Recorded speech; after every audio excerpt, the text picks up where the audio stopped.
Okay, we have a particle in motion and we want to find the acceleration.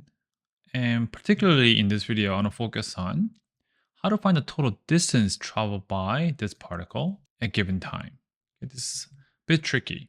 Let's go ahead and answer the acceleration first.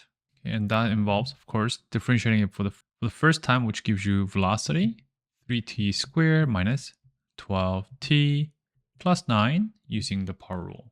Okay, the second derivative, which is the acceleration, is going to be 6t minus 12. Find the body's acceleration each time the velocity is 0. Okay, so let's set this equal to 0, which means you can actually factor out 3 and get t squared minus 4t plus 3. It's factorable. Minus 3 minus 1. So t is equal to 1 and 3 is when the velocity is 0. Okay, so now let's find acceleration at 1. 6 times by 1 minus 12 is minus 6. Acceleration at 3, 6 times by 3 minus 12 is positive 6.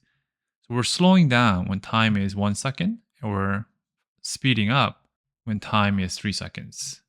Find the body's speed each time the acceleration is 0. So acceleration is this. So let's find out when that is 0. 6t is equal to 12, so t is equal to 2. So the speed, okay, velocity is 0, we gotta use this formula. Okay, minus 3 meters per second. If it was in meters, I think it is in meters right there. Okay, so we're actually going backwards when time is 2. Okay, find the total distance traveled by the body from 0 to 2.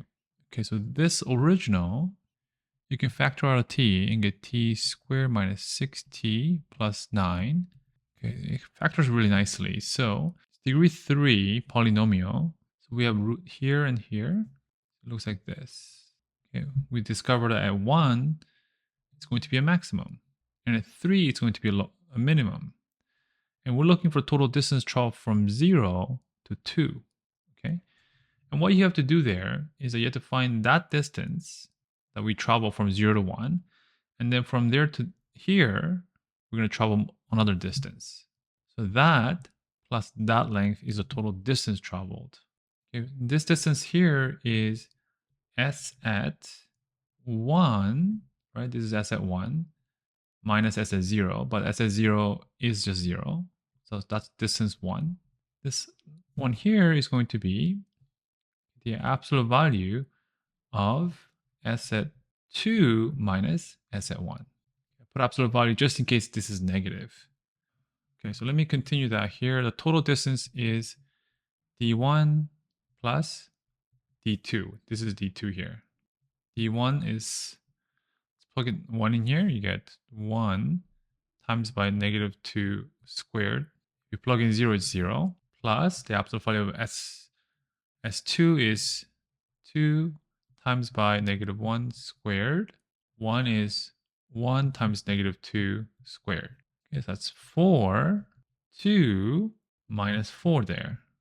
So it's 4 absolute value of negative 2. 4 plus 2.